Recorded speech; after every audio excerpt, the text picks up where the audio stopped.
சொந்தங்கள் அனைவருக்கும் வணக்கம். Welcome to Ireland Tamil kitchen.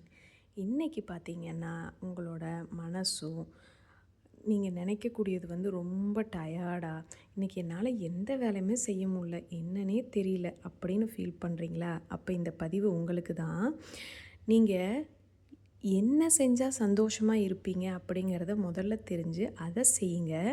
அதே சமயம் நம்ம சுற்றி இருக்கிறவங்க நம்ம இந்த மாதிரி நல்லா வீடு வச்சுருந்துருக்கணும், கார் வச்சுருந்துருக்கணும், இப்படி படிச்சிருக்கணும், இப்படி வேலைக்கு போயிருக்கணும், இது மாதிரி இருந்தால் தான் நம்மளை மதிப்பாங்க அப்படின்னு நினச்சி நம்மளால் முடியாத ஒன்றுக்காக நம்ம ரொம்ப கஷ்டப்படுறோங்க.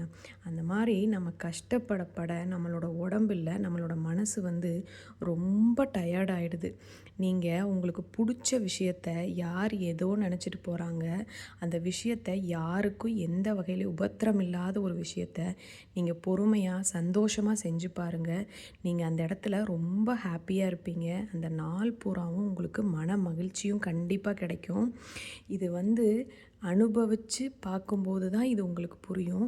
கண்டிப்பாக நீங்கள் இந்த மாதிரி நான் சொல்கிறத செஞ்சு பார்த்துட்டு நீங்கள் எப்படி ஃபீல் பண்ணீங்கன்னு மறக்காமல் கமெண்ட் பண்ணுங்கள். எல்லோரும் உலகத்தில் நிம்மதியாக வாழணும் அப்படின்னா நம்மளுக்கு என்ன தெரியும், நம்மளால் என்ன செய்ய முடியும், நம்மளை நம்ம உணர்ந்து அதுக்கு தகுந்த மாதிரி இருக்கணும். ஆனால் அடுத்தவங்க நம்மளை என்ன நினச்சிருவாங்களோ, இப்படி இருக்கணுமே, அந்த மாதிரி வேலையில் இருக்கணுமே, இப்படி ஆகணும் அப்படி ஆகணும்னு நினைக்க அது நம்மளுடைய மனசை ரொம்ப பாதிக்குது. நம்மளால் வாழ்கிற வாழ்க்கை ரொம்ப கஷ்டமாக போய் முடியுது. கண்டிப்பாக இதை சிந்திச்சு பாருங்கள். மிக்க மிக்க நன்றி.